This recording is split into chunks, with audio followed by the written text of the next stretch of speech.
আমাদের খুব আক্ষেপ ছিল না, খুব কষ্ট ছিল।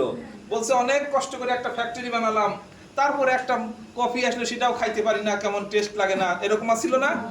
এখন কি টেস্ট হয়েছে? মনের দুঃখ কষ্ট গেছে?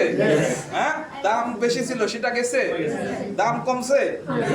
বলছি তো কিচ্ছু না থাকুক, শুধু একটা আইটেম থাকলে ডিএক্সএন বাংলাদেশ বিশ্বে ওয়ার্ল্ডে 1 নম্বর হইতে পারে, শুধু একটা আইটেম থাকলে। একটা আইটেম থাকলে। এবং এটা হচ্ছে এখন বলছে ডিএক্সএন এর ব্যবসা বান্ধব পণ্য হচ্ছে এইটা।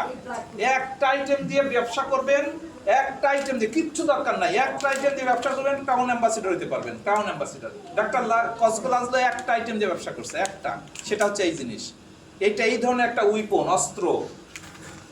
এটার কাজ কি? বলছে এটা ডিটক্সিফাই দ্য বডি। এটার কাজ হচ্ছে ডিটক্সিফিকেশন দ্য বডি, আমার বডিটাকে ডিটক্সিফাই করবে। তাহলে আমি প্রতিদিন বিষ খাচ্ছি, প্রতিদিন আবার সাবান দিয়ে গোসল করা দরকার না? বাইরে যাচ্ছি, ময়লা ভরতেছে, গায়ে সাবান দিয়ে গোসল করে ফেলছি, কিন্তু ভিতরে যে ময়লা ঢুকছে সেটা আপনি পরিষ্কার করছেন না কেন?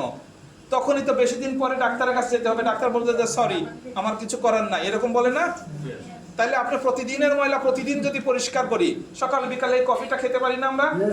এই কথা কি মানুষের কাছে বলতে পারি না? লজ্জা পাবো? বলতে পারি। লজ্জা পাবো? নো। হ্যাঁ, যে কি আবার ব্যবসা করতে আসছে। আমরা সুস্থতার ব্যবসা করি, হোলিস্টিক ব্যবসা। এটা কোনো রোগের ওষুধ? নো।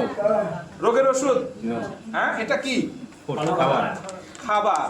খাবার আর শরীরটাকে ভালো রাখার খাবার, শরীরটাকে সুস্থ রাখার খাবার, যেন ডাক্তারের কাছে পণ্য হয়ে যেতে না হয়।